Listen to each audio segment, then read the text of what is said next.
Good afternoon and good morning, everyone. Thank you so much for joining on this session for CFO Connect. My name is Joyce Mackenzie Liu, and I'm the founder and modern CFO at Pegafund. And with me today is Jack. Hi, it's great to be here, and I'm really excited. I just want to thank you for the opportunity to chat about a couple of things. So I've been looking forward to it for a long time.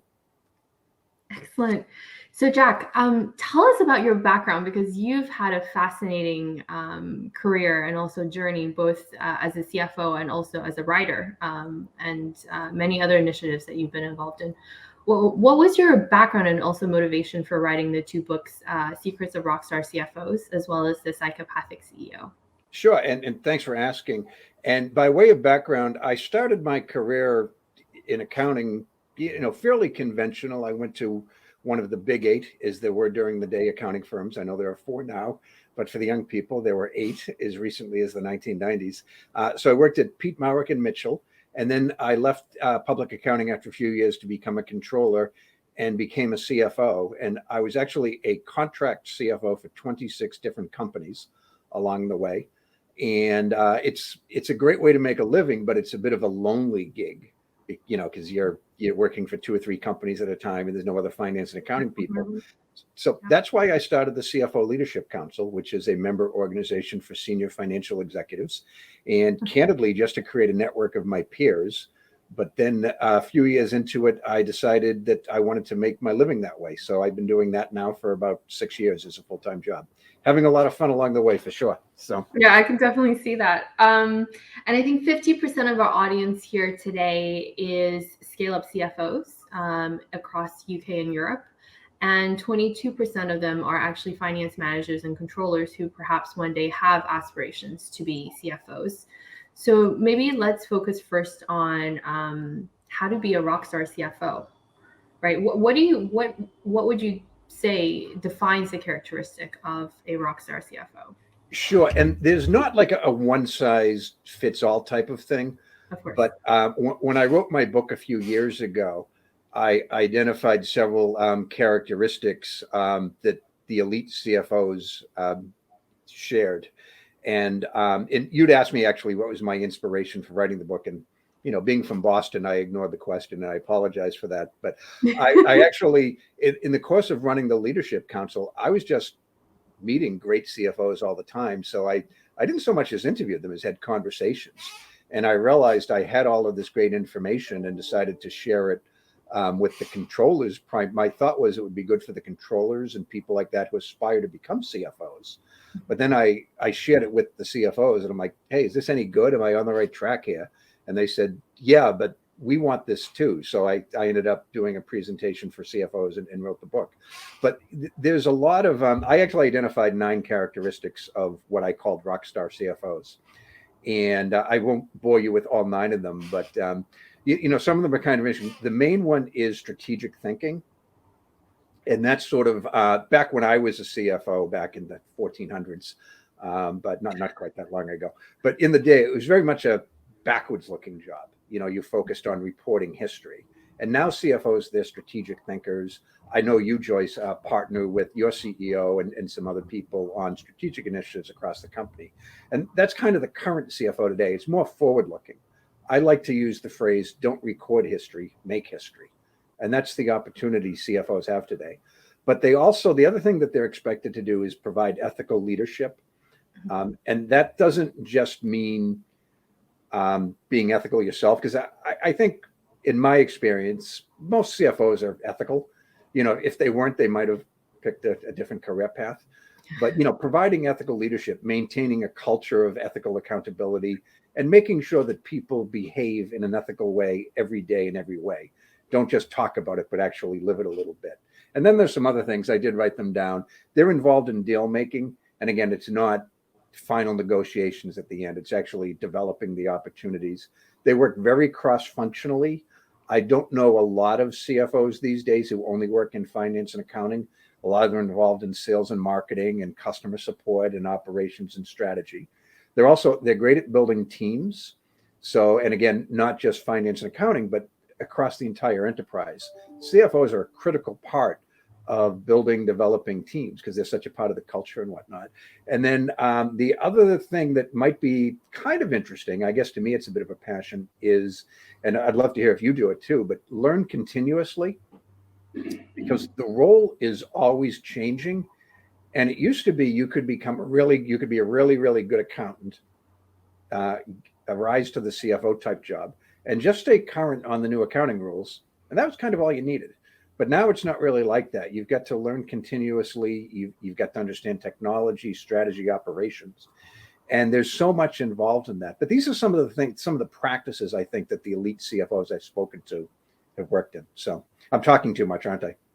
No, not at all. I think a lot of the points that you touch upon are very much in line with the CFOs that I've worked with when I was previously an investor, but also today in conversing with other CFOs and my peers is really, I think the most, call it elite or forward-thinking CFOs we work with actually now are know how to do coding, right? So they know how to work in Google MySQL.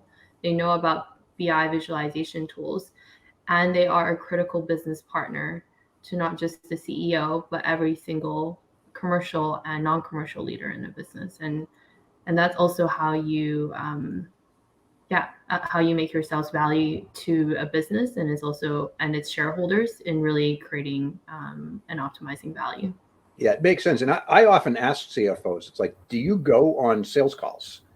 And most of them don't, but a lot of them do. And what they realize when they go on it is they're actually really good at selling.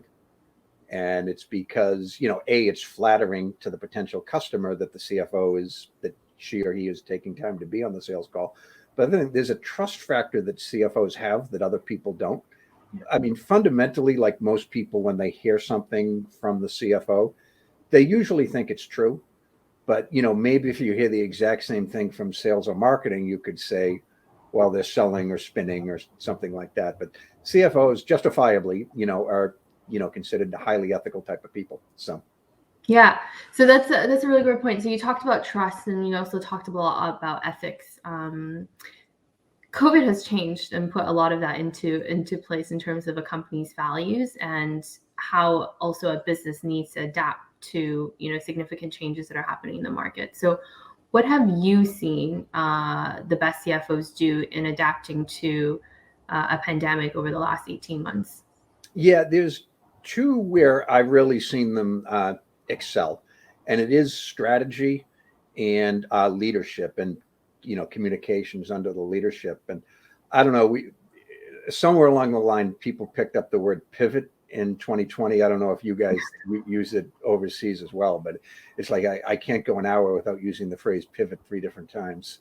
But a lot of companies simply had to reposition their business model because it wasn't going to work during COVID or after COVID.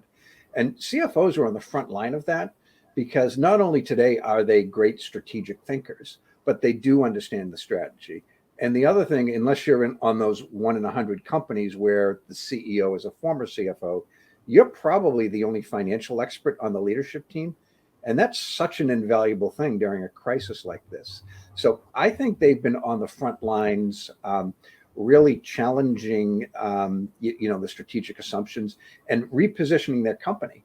Because what we've learned from history is that if there's a global crisis, if the company thinks that they can just sort of roll up into a fetal ball and wake up when the crisis is over, you're very unlikely to survive that way. It's the companies that innovate and rethink and challenge assumptions that are going to emerge stronger after the crisis. And CFOs are a critical role in that. And then the other thing, Joyce, is a lot of them are involved in leadership. And, I mentioned the whole ethics and trust thing, and that plays into it. But there were 2 surveys that I read within about a week of each other. Individually, they weren't that interesting, but, together they were. And the first one said, basically, it asked people, what institution do you trust the most? And this was in America, but it's probably valid across the world. And people identified their own employer. It wasn't that they trusted, the corporate world generally, but people trust their own employer.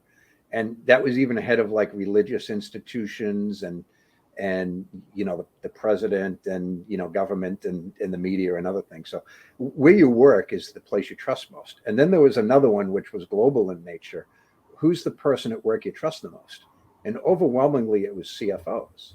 So if you put those two things together, what a responsibility you have as a CFO, because you're the most trusted person at the most trusted institution for your employees. And that goes a long way during a crisis. CFO being up there front and center, talking not only to employees side by side with the president, but talking to customers, investors, suppliers, whoever it might be. And if your company's big enough, maybe the society as a whole, people want to hear from the CFO during a time of crisis. So I think those are the two that I've seen the most, the greatest change. Yeah, absolutely. Makes a lot of sense.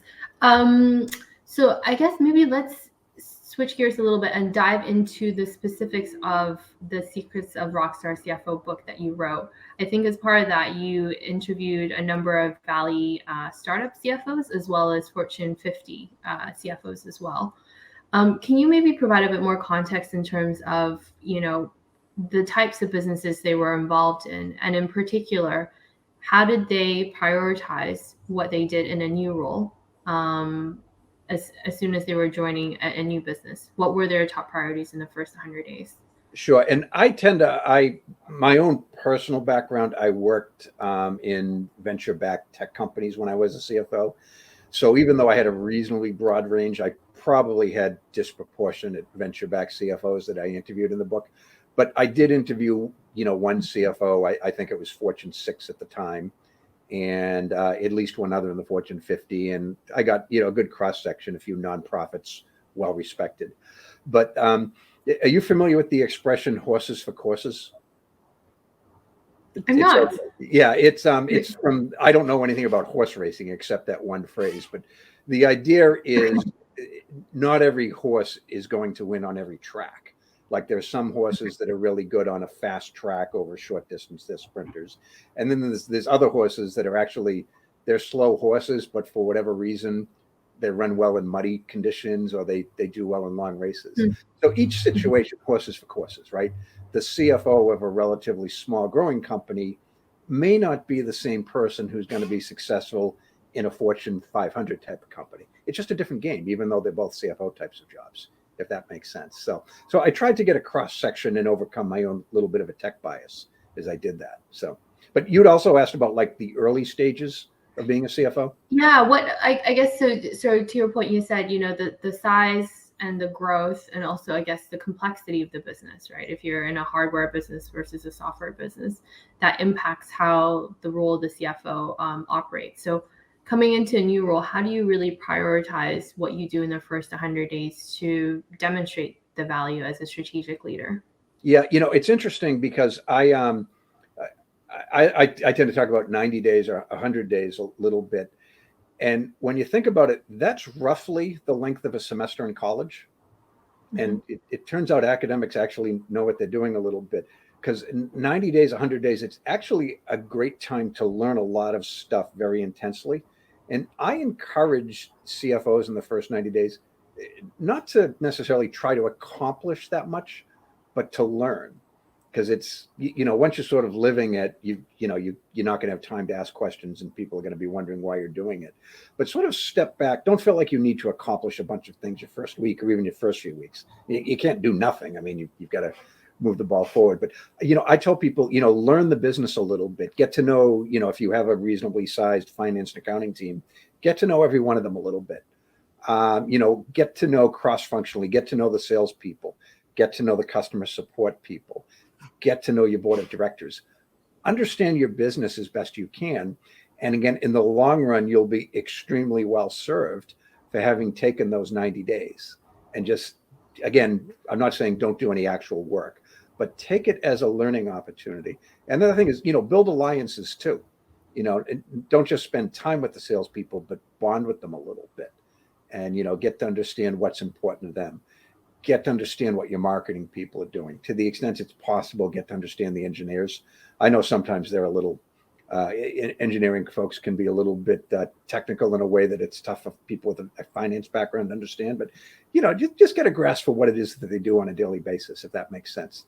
And do that, so build those relationships, learn as much as you can about the business. And, if you're a typical CFO in the job for 4 to 5 years, you'll be well served having gone through that educational process. So. Yeah, excellent. And with the CFOs that you spoke with in interview, what did you think they did to really stand out and make a lasting business impact in their roles? In the first 90 days? No, lasting long-term impact. Yeah. If they were there for 2 or 3 or 4 years, however long it may be. Yeah, I think it's, partnering with the CEO and the board and the other C-level executives. And that's the main thing. There was a study a few years ago by Accenture, and they looked at executive dynamics. They concluded that the most important relationship on the executive team was between the CEO and the CFO. And if those two aren't in sync, which doesn't mean they have to agree on everything, but they have to have a lot of respect and be able to be candid with each other and just have a good working relationship. If they don't have that, the company's going to really suffer for that. Doesn't mean they have to, golf together on the weekends or their families have to take vacations together or anything like that. In fact, I'd probably advise against those things to an extent. But there's got to be a lot of candor and mutual respect. And the CEO, when he or she is struggling with a decision or a challenge, they go to the CFO for the advice because they know the CFO will give the unfiltered advice that they need to hear. So, but what's interesting, one of the best CFOs that I have gotten to know, she does something interesting. She actually, she had a previous relationship with the VP of sales at the company. They've worked together a couple of times. So they have staff meetings weekly, each one of them, but once a month they switch. So she'll actually run the sales and marketing meetings and he's not allowed to attend. And he runs the finance and accounting meetings and she's not allowed to attend.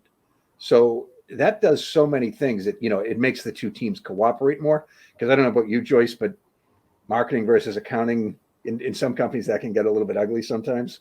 But it gives them a lot of empathy for each other. And, it just broadens their business perspective as well. So.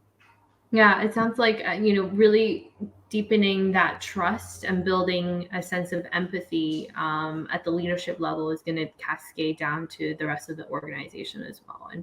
And that impact will really be felt long term. Absolutely. And another thing you can do, and you can't do it behind your boss's back. So you sort of have to make sure she or he is okay with it. But I encourage them to meet with the board members one-on-one.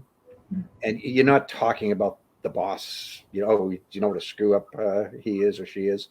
It's not about that. It's just about establishing a relationship. It'll make you a better CFO because the board members will tell you, these are the things that we really need you to focus on. This is the stuff, the information that we really need you to share with us. And usually it's not accounting type stuff. It's strategy and operation and sales metrics and whatnot. And it'll also give them a deeper appreciation for what you do as well. You don't want to be seen just as the guy who keeps score or the woman who keeps score. You want to be seen as a value add across the whole company, including to the board of directors.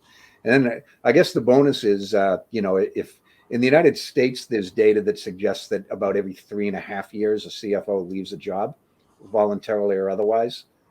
It's really good if during those 3.5 years, you've been meeting with board members regularly because, what a fantastic reference, right? Someone who's on the board. The other thing is most people aren't on just one board. Mm-hmm. So it's like, okay, your time at company A is up, but company B, you might be interested in this. A lot of similarities, growing, hot potential. Why don't we talk about getting you there? So it's a beautiful thing from a selfish perspective too. Yeah, I think that's a super great point, is that the really rockstar CFOs, the ones that I worked with in the past, are just rare and few in between.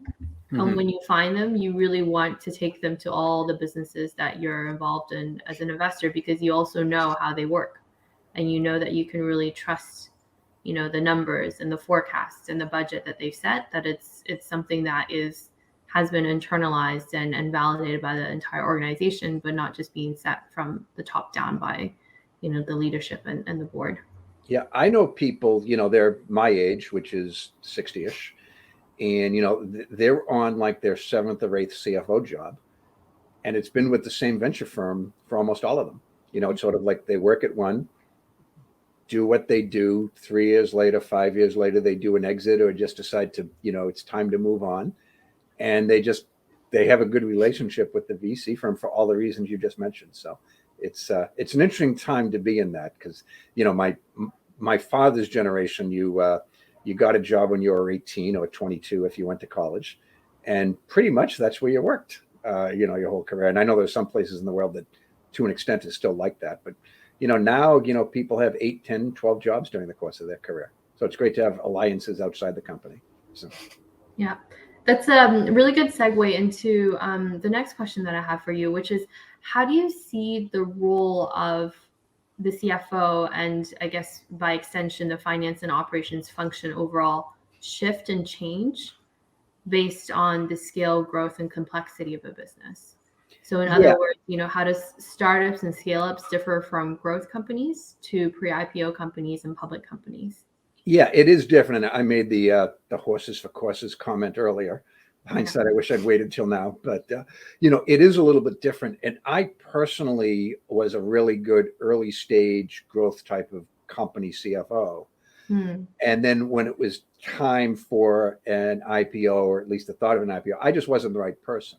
And it wasn't a reflection on me. The people that we hired to replace me, they couldn't do what I could do either.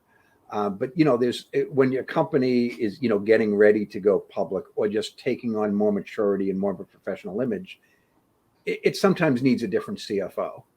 And it's interesting because like the CEO seems like it's a more important and responsible job, but they're not necessarily swapped out during a company's evolution the way a CFO is, right?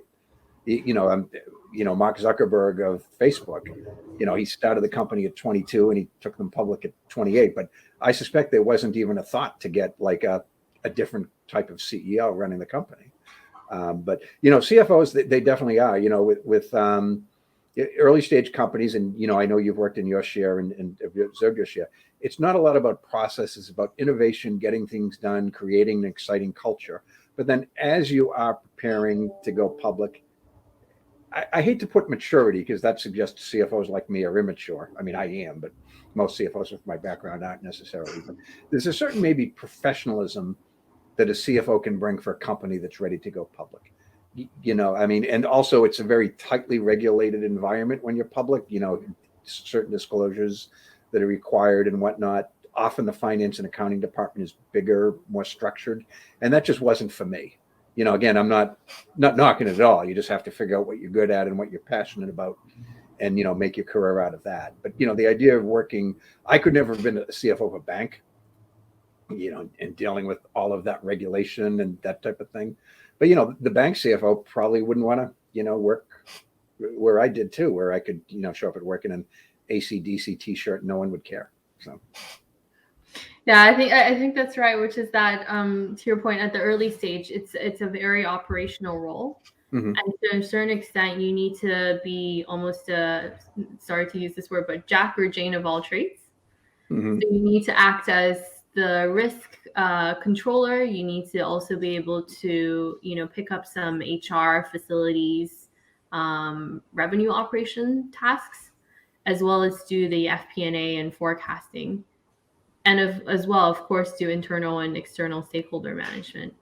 When you get to the growth and pre-IPO stages, typically finance and operations teams are 20, 30, sometimes, upwards of 60, 80 people. So you just have a lot more systems in place, which you can delegate the more day-to-day operational tasks to, and operate on a much more faster cadence. So yeah, no, that makes a lot of sense. Skill set. Yeah. Yeah. And, even like when I talk to bigger company CFOs, public or otherwise, almost all of them tell me that one of the great decisions they made was that they brought on a world-class controller, or, a chief accounting officer, VP of finance. Often they tell me that it's the controller though.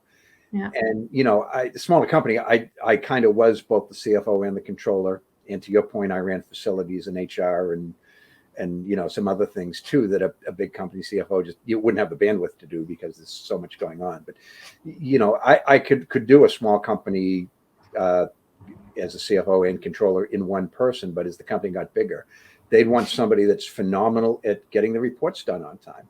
And it's one of the critical things. In fact, one CFO I spoke to, interesting, but she told me she's worked with 15 different controllers in her career, and 12 of them are CFOs now, which is interesting. But she said, okay, so I only got them for 3 years each, but they made my life so much easier for those 3 years because they knew what they were doing. They were growing. They were intellectually curious. They were passionate. And, she brags about them the way some school, brag's not fair, but she talks about them the way some schools talk about their prominent alumni. Oh, look at all these, world-changing people that went to Harvard or whatever school it might be. And she kind of does that. She's really proud of the people that work for her over the course of her career. But she said she just would not have been successful without them. Yeah, I think, it all starts with the foundation of where your numbers and your metrics are going to come from. And if your general ledger and your chart of accounts isn't structured right so that you can actually do your monthly closings within 24 hours, be able to produce your 3 financial statements in compliance with IFRS or US GAAP, then it's going to be very tricky to actually derive the business insights that you need to make strategic decisions. So it all starts with that foundational accounting layer. It's interesting. And most European companies, do they actually report in US GAAP to a degree as well? No. Okay. And I would say a lot of startups and scale-ups don't even report under IFRS. They report under a local country GAAP. Yeah. I mean, we tried to adopt IFRS in the US, and it's, good luck with that. We never even adopt the metric system from the 1970s. Most Americans still don't use it on a daily basis. There's no way we're going to adopt IFRS very easily. So unless someone just puts a proverbial gun to our head, right? So, but it's a challenge to get us to adapt to those sorts of things, unfortunately. So. Yeah, absolutely. So I guess on a related topic, getting that data in place has really changed a lot due to modern technology solutions, such as Spendesk, for example. How do you think that has actually impacted the role and expectations of today's modern CFO and also the finance and operations function overall? Yeah, it is funny because it has become a very data-centric position. And, it is remarkable because 10 years ago, it was sort of for the small growing companies, it was QuickBooks and Excel, and that was about it, right? And good luck. And, I took a company to about 100 million in annual revenue with just those two things. But, now there's just incredible tools out there, that automate, artificial intelligence and whatnot. And what that's done is it's empowered CFOs and their teams. So they're under, particularly and because of COVID, they're under a lot more pressure now to make faster decisions and more accurate decisions. And it's not really fair, but the good news is there's so many, technologies that were just unthinkable even 3 or 4 years ago that exist today that, they're valuable and whatnot. And, digitalization was something CFOs spoke about, but not that many of them did. It was sort of like, yeah, I need to do that, but they were busy. They just never had the opportunity to do it. But now they sort of realize the impact that a thoughtful digitalization strategy can have on a company. Because when you think about it, where else can you, reduce cost, improve efficiency, grow the company, and by the way, empower your team, most of whom are working from home now. There's nothing you can do as powerful as a thoughtful digitalization strategy. So, people realized, okay, we have to stop talking about it. We have to actually do it. And it's a game changer. And again, the ones that sort of sat on the sidelines and said, no, we're going to save money and try to ride the storm out. In most industries, you're going to die because guess what? Your competitors are not trying to save money and ride the storm out. They're positioning themselves. I didn't say pivot. How about that? But they're sort of positioning themselves for success during and after COVID. So yeah, I think you made a few excellent points there, which is that today's CFO really integral in getting that revenue visibility and predictability. So not just having, really tight control over costs and cash, but ultimately, how are you going to drive go-to-market decisions and motions? And how can you be a valued business partner by providing the data and BI insights needed to help your marketing leader, your sales leader, your product leader, your technology leader, and ultimately your CEO in strengthening the positioning of your business against competitors, right? To get to that next stage of growth and scale. Yeah, absolutely. That's kind of the name of the game. But, it's interesting because, when the pandemic happened, CFOs, there was no blueprint, right? Nobody knew how to run a company in a pandemic. I suppose the closest thing was the Spanish flu of 1919, but it's not like there's a lot of CFOs from 1919 who you could call. Those people would be 140 at this point in time or whatever. So, they had to figure it out on their own, but the technologies were empowering. We also have the advantage of a highly diverse and the most educated workforce in history. And by the way, let's not minimize Generation Z. This is the generation that grew up with smartphones and tablets. They're the most technologically savvy generation in history, I suppose, until the next one comes along. But, and I'm a, baby boomer, and the smart boomers embraced what Generation Z brought to the table and said, this is my problem, help me solve it. So, it was truly a cross-functional, cross-generational success story. And when you think about it, the dark days of April and May of 2020, so many of my friends didn't even know if their companies would make it to July. And now the biggest problem is they can't hire quickly enough. So. Yeah, absolutely. One of the VP of finance candidates that we spoke with recently for one of the companies we're involved in said his biggest sense of pride for last year was he wanted to quit his job in February 2020. And then the pandemic hit, right? And, it just wasn't the right time to leave the business high and dry.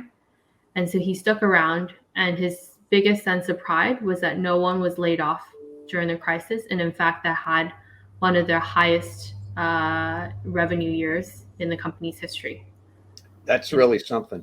Yeah. That's really a story to tell. And I don't think they could have done it if they hadn't implemented the right modern day SaaS solutions in place quite early on in the business's journey to really make, effective decisions for the company to be able to adapt and be agile. Yeah, absolutely right. The technology able, even simple businesses, like one of my childhood friends, he owns one of the simplest businesses in the world. It's a men's barbershop. So it used to be you'd go, there were no appointments, you'd just show up, and you wouldn't mind a line because there was a social bonding thing. You'd talk sports, you'd complain about your wives and girlfriends and that type of thing because it's all guys in men's barbershops. But there was no technology involved. You'd get your haircut and move on. And now it's so different. He had to actually learn how to bring technology into a barbershop thing, using sort of scheduling, and, people don't want to go and have that social element, but, people do still need their haircut. So if a simple barbershop needs to embrace technology to stay cutting edge, think about, more complex businesses that actually, complex enough to need a CFO.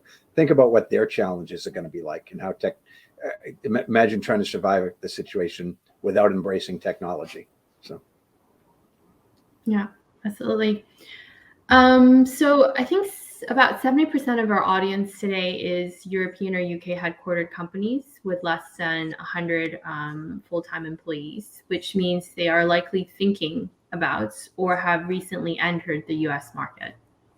And also from my experience working with pre-Series C software businesses, often the success or failure of US market entry and expansion is directly tied to the business model expertise, as well as the go-to-market experience of the CFO within the business. So for our audience, what would be your advice when it comes to really understanding US cultural and business nuances for not only the business, but the executive leadership team? Sure. It's interesting, because US cultural, we're so big that there's a lot of different cultures. Like, just for example, if you want to sell in Texas, a lot of that is still what we used to call the good old boy thing. you want to sell a big dollar item to somebody in Texas, you got to take them out drinking and to dinner. And, a lot of times you and your wife have to take out the person and his wife or whatever. It's culturally, it's very different than in Washington, D.C. They'll actually consider you unethical if you offer to take them to dinner or to a sports game or something like that. So it's like America, it's so big that there's not one culture.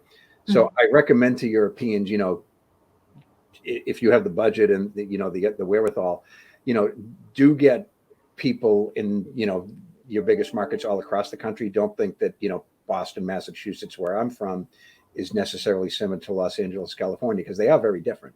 It's almost like it's a different company. But, one thing, Americans tend to be very welcoming to foreign countries. They just want somebody that can help them solve a business problem.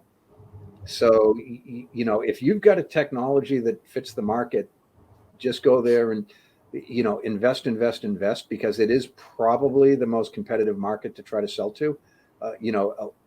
A lot of European companies do absolutely fantastic, but a lot of them struggle too, because if you're competing against American companies, a lot of us spend irrationally. It's sort of all about spending a crazy amount of money and owning the market before anyone else possibly can do it. So, I grew up, like, Amazon was the first company I ever heard of, but they were talking about, the value of a profitless corporation. And they were talking about not turning a profit for 10 to 12 years. What an idiot that guy is. He's just, I remember thinking that. What are these people talking about, not turning a profit? As in most people at the time. Yeah. But, they were right. And a lot of people have, sort of embraced that philosophy. So, if you're going to come to America, I'd recommend learn not the culture, but the cultures, because, they are very different. And then, either make the investment or don't do it at all, if that makes sense. There's an expression, go big or go home. Don't know if you know that one, but, or weightlifters say go heavy or go home.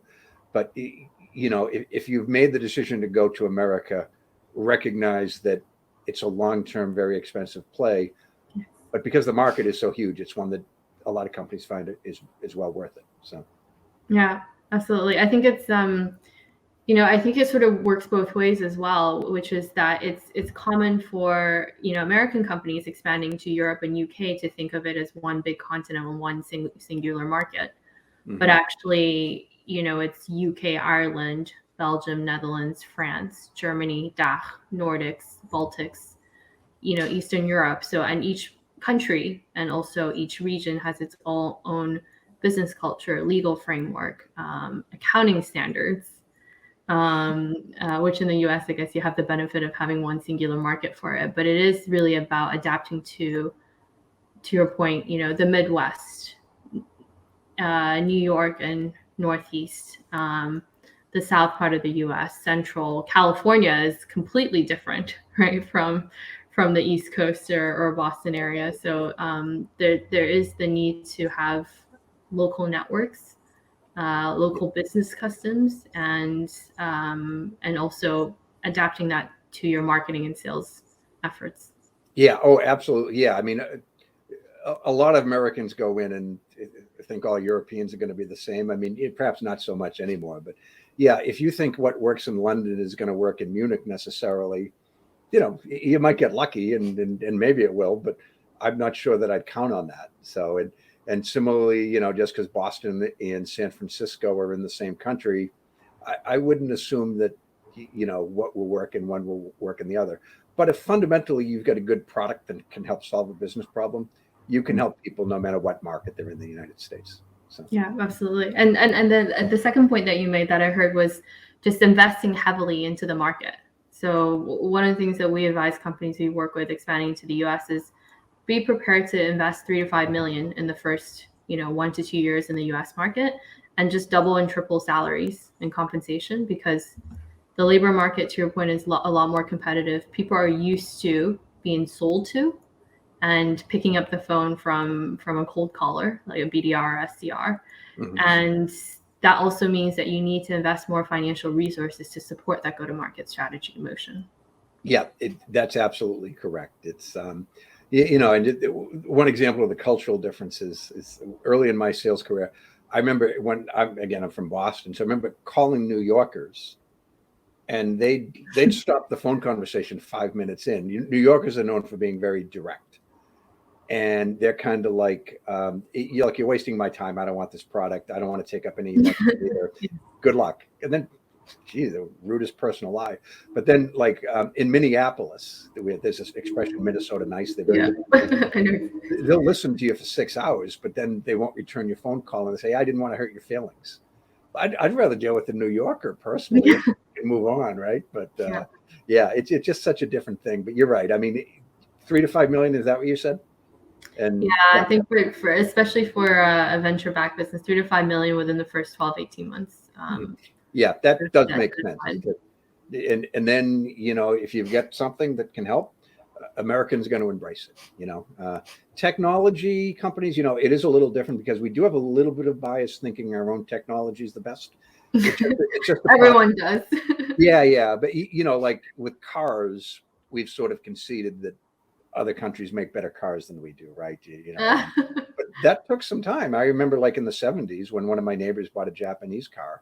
It's like, why'd you buy that piece of garbage? But it was, better than the American cars that everybody else was buying. And, Germans certainly are known for making better cars than Americans are capable of. And, eventually technology, we won't have our arrogance that ours is better. But right now, a lot of people do. And, candidly, often they're right too, right? I mean, tough to compete with Silicon Valley. So. Yeah, it is true that I think the US market has a longer history of buying out of the box software solutions compared to other geographies in the world. And so that's probably also why they're used to buying those solutions and paying, higher prices for them. But it does mean that you can get into the risk of longer sales cycles, lower conversion rates, and therefore higher need to expend and invest in opening up a new market. Makes sense. So we get a New Yorker on the call. Yay, Alfredo. Hi, Alfredo. But Boston, New York have a wonderful rivalry. It's a friendship and a rivalry at the same time. So, but being a Bostonian, we're on the losing end of it most of the time. So. Yeah, I was a big fan of my time in New York in my early 20s, but not a place for me today. Yeah. So you lived in the city? Yes, exactly. Yeah. I think, I encourage every young person should live in New York for a couple of years if they can. So it's a great place to be in your early 20s. So yeah, where cities are made, or where dreams are made, rather. Sorry. Indeed. Okay, so before we switch gears a little to your second book, I guess I wanted just to check if there's any Q&A from the audience, and let me just pick out a few questions that have been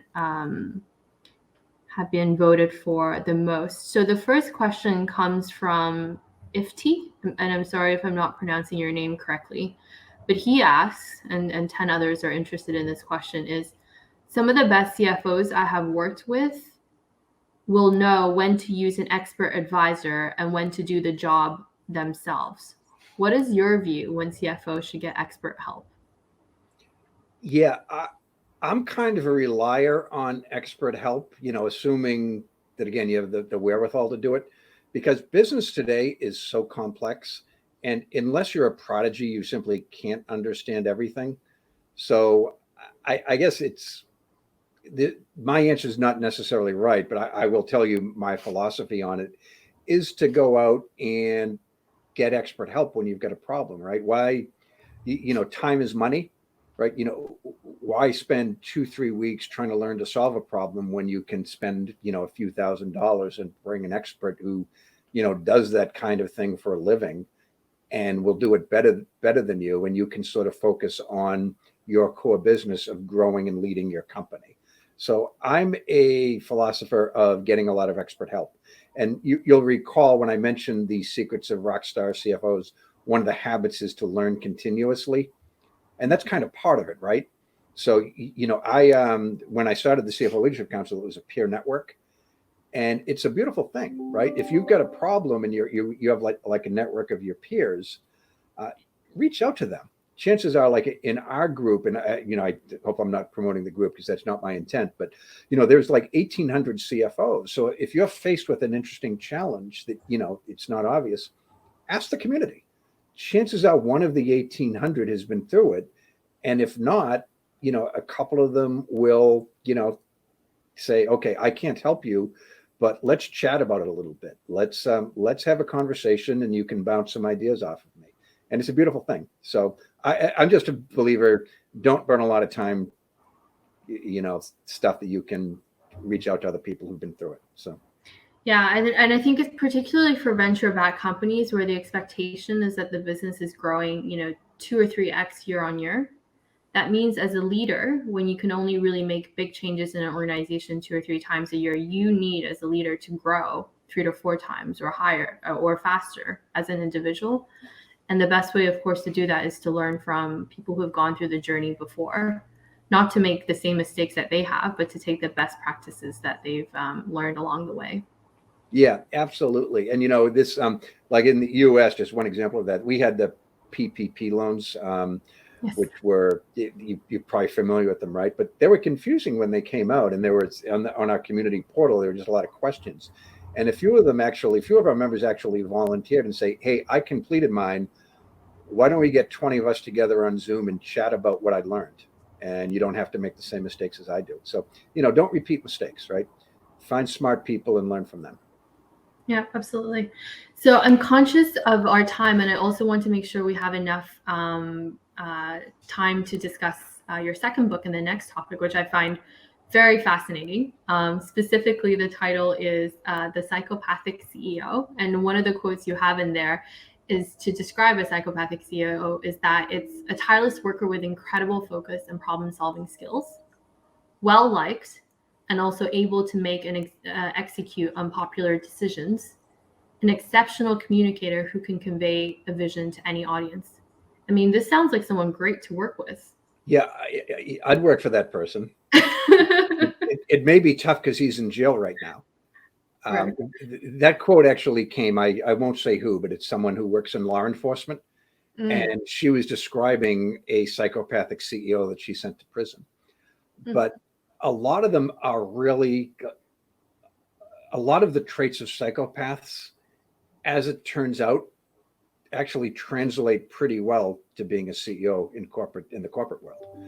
And one of the statistics is, and it's hard to get exact numbers, but most people right now, the science is sort of settling between 12% and 16% psychopathy rates. So, and which is roughly the same psychopathy rate as in the U.S. prison system.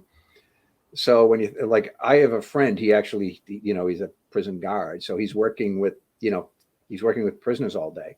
So, we sort of joke 15% of the people he works with are prisoners.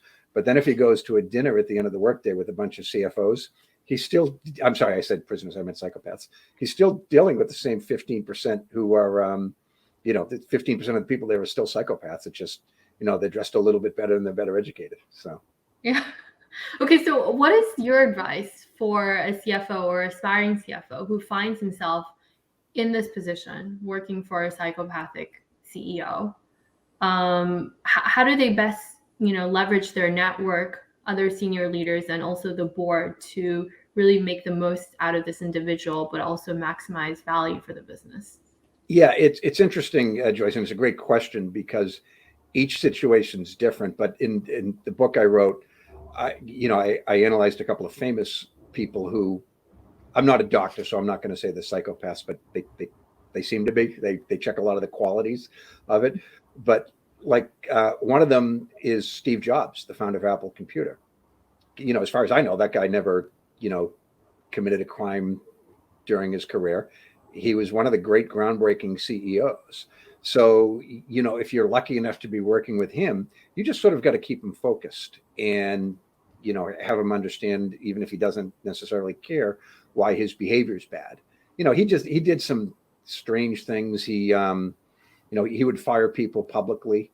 Like at Apple World, he actually fired people while he was on stage with thousands of people watching. He parked in handicapped spots. What a jerk, right? I mean, but he just said it's cheaper to just pay the ticket than it is for him to walk across a parking lot. It's like, well, you're missing the point. A handicapped spot is not a paid parking spot. But on the other hand, he changed the world in a very favorable way. So you really, sometimes you need to focus the people on what they're good at and try to minimize the bad. On the other hand, one of the, Harvey Weinstein, do you know who he is? He's the film producer. He sexually assaulted a lot of women and whatnot. I wouldn't work for him if I knew what he was doing. And I don't think most people would. I mean, most of the time, the recommendation I give to people if they're working for Psychopath is to start looking for another job. I know that's not always feasible. Most of us can't just quit a job without another one in the background. But most of the time, working for Psychopath does not work out. For every Steve Jobs, there's 100 people that are going to ruin your career and your business that they don't become famous. So, but yeah, sometimes, flight or fight, flight is the best option. So yeah, that's a great point, and that's one of the questions I wanted to ask you is, when is the right time to quit? Yeah, in each situation is different. A lot of people, sometimes I advise people, they'll describe something to me and say, just quit now, depending upon what the behavior is. But sometimes it's worth fighting. If it's a great company, if you've built a team that you care about. A lot of people are like, look, I hired 15 people to come work for the company. I don't want to quit now and leave them to work for this person. But, if you're like that, or some people just can't afford to quit. So I'm like, okay, maybe go to the board, defend yourself a little bit, try to get the person, if the person can't be worked with, try to get them replaced. Although usually that's likely to fail because these people are completely ruthless. They'll lie about you. Some of the traits of psychopaths, one, they fundamentally don't care. They'll ruin your life just because they can or they want to. They're pathological liars, and they're not like liars like you or me. We could probably lie, but maybe we'd get caught. They're really good liars. Like, some of them have said they actually rehearse lying in a mirror to make themselves more effective liars. It's like, who would ever think to do that, right? But they're good liars. They will lie about you behind your back and to your face, and they're a big opponent. You may not be able to beat somebody like that who's utterly ruthless. And by the way, a lot of them are good CEOs. Like the CEO that you quoted about, he's not in prison because he was a bad CFO. Mm-hmm. To an extent, he was actually a good CFO until his crimes caught up with him and whatnot. But Harvey Weinstein built one of the best film companies in history. So some would argue that he was a good CEO. Another one like Elon Musk, he's not a psychopath, but again, has some of the traits that psychopaths have. Would you work for Elon Musk, Joyce, if you had the opportunity? I probably would. Yeah, but I would need to have a lot of confidence in my ability to actually build that trust and rapport with him. Yeah, I would too. So yeah, and also maintain a certain level of integrity that keeps my reputation and also my morals intact. Yeah, but he's with him again.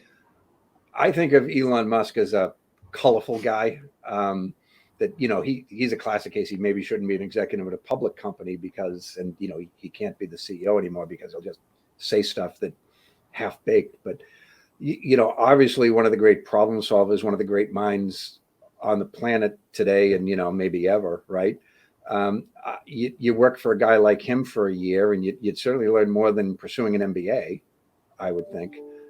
It might be a really miserable year for you, though, right? I mean, you just never know what to expect with a guy like him. But, because how's the board going to fire Elon Musk, right? Almost, short of committing a crime, the board of Tesla is not going to fire him. I mean, how could they, right? I mean, we can go into a whole debate around that, Jack, over here sometime.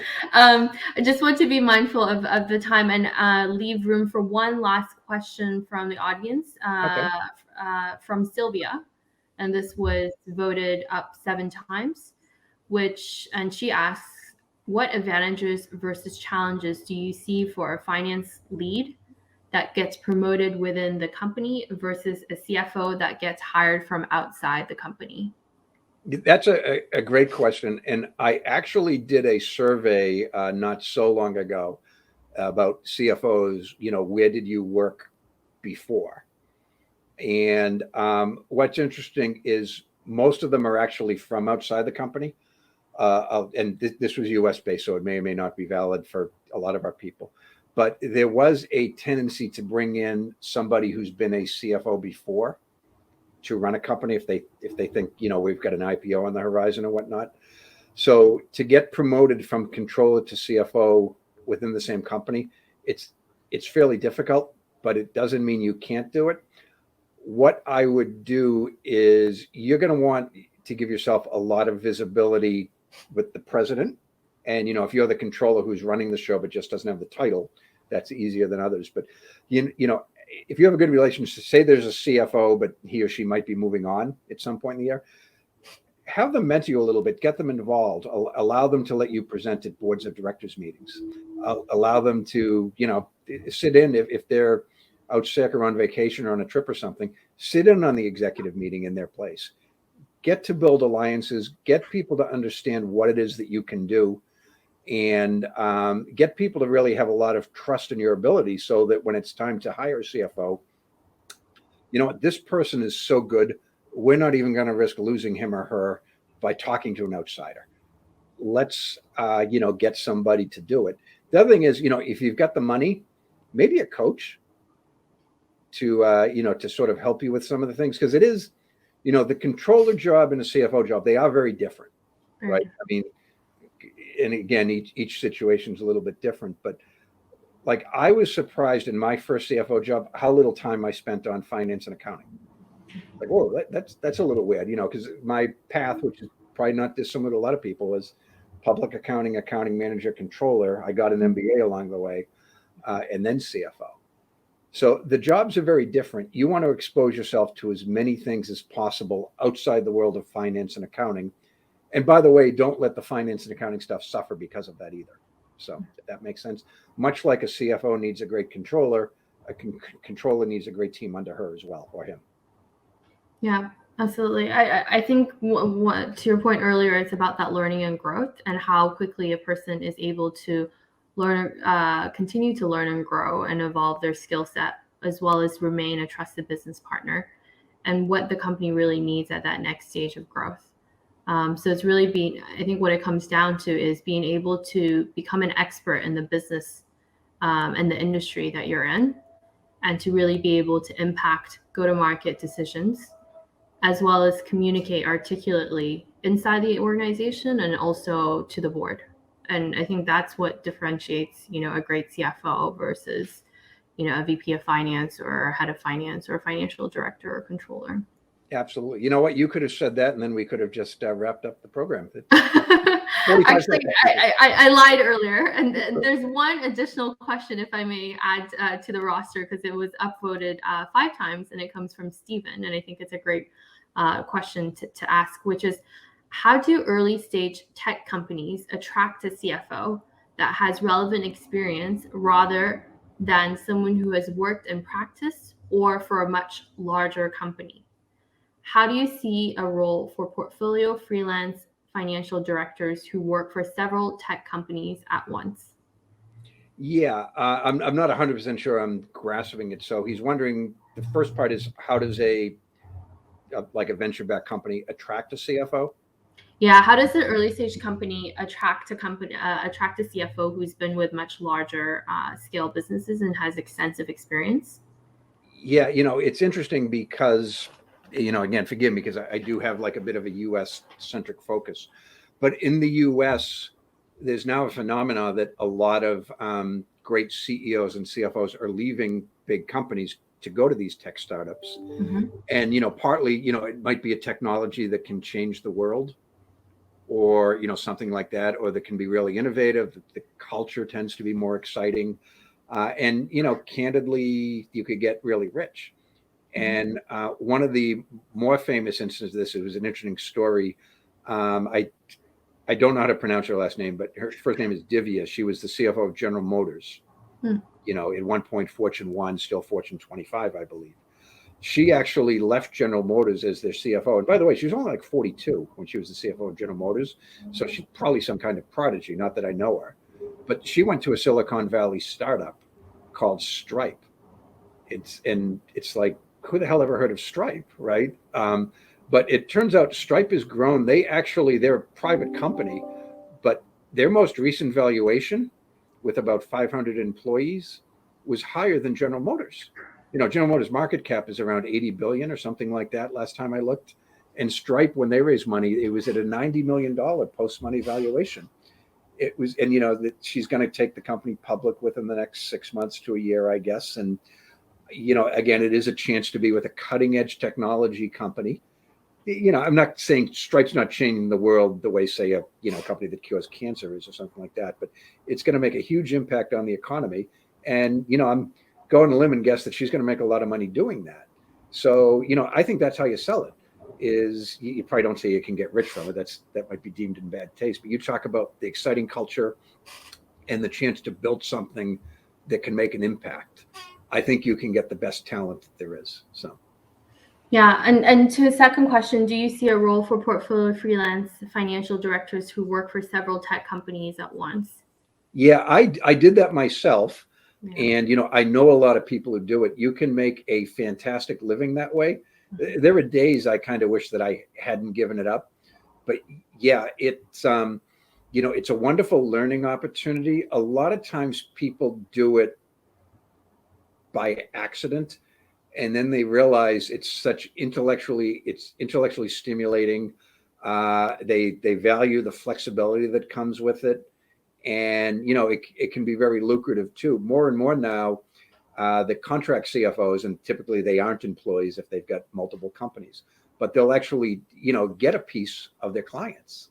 Yep. So, it's interesting because I know a couple, they do it for, they've worked for like 25 different companies. So they've almost got this mini portfolio of warrants for some venture-backed startups. Are all of them going to hit? No. But, 2 or 3 of them could hit, and they could make some real money off of that, right? So that's exactly our model at PegaFund. So I bias aside, of course, I definitely see there's an opportunity in this market, particularly in Europe and UK. There are established companies out there already existing in the US. For instance, FLG Partners on the West Coast, who actually work with pre-IPO and public companies and have been around for 20 plus years. Propeller Industries on the East Coast, who work with early stage growth companies.